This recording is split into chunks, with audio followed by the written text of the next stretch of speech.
You're not lazy. You're leaking your life. Most things that wreck your life don't kick the door in.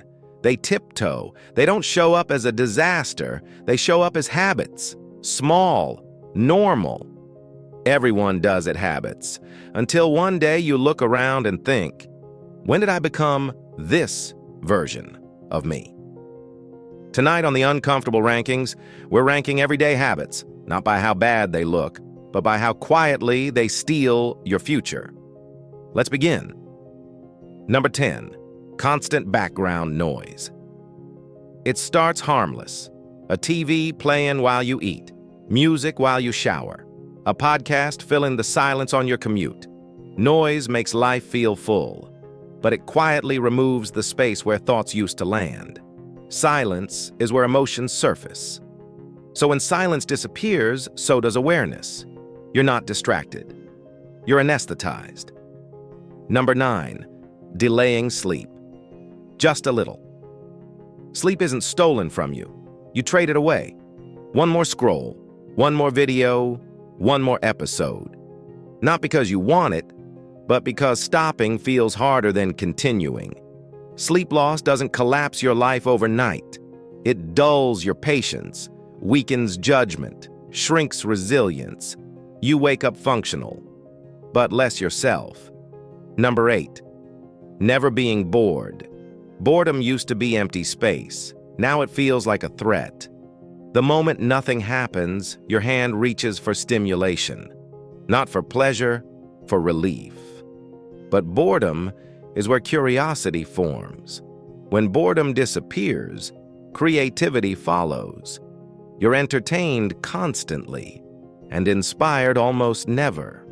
Number 7, multitasking everything. Multitasking feels productive.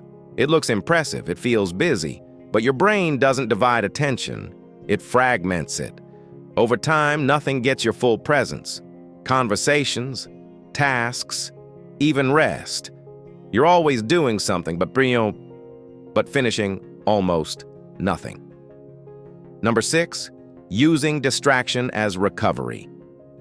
When you're tired, you don't rest. You escape, scrolling, streaming, zoning out. Distraction pauses discomfort, but it doesn't repair damage. You return to life just as depleted, only later.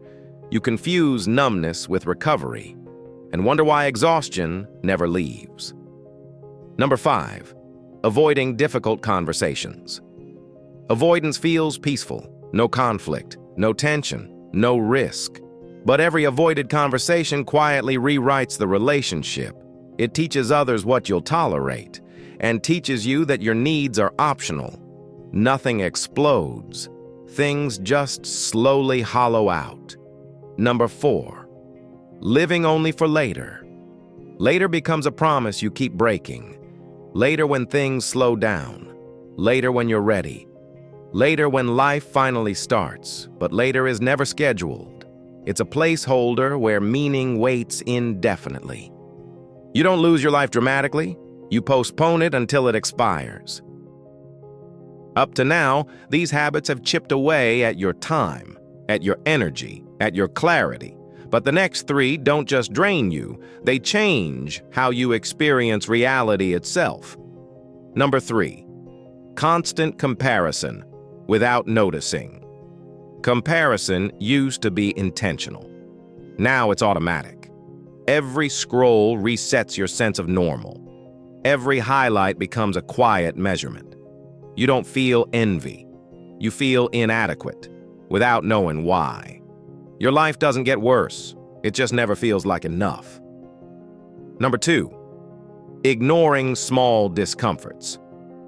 Pain doesn't start loud. It whispers. A tight chest, a dull ache, a sense that something's off. Ignoring small discomforts trains you to distrust yourself. By the time pain demands attention, it feels sudden, even unfair. But it warned you. You just didn't listen. And number 1, never being fully present.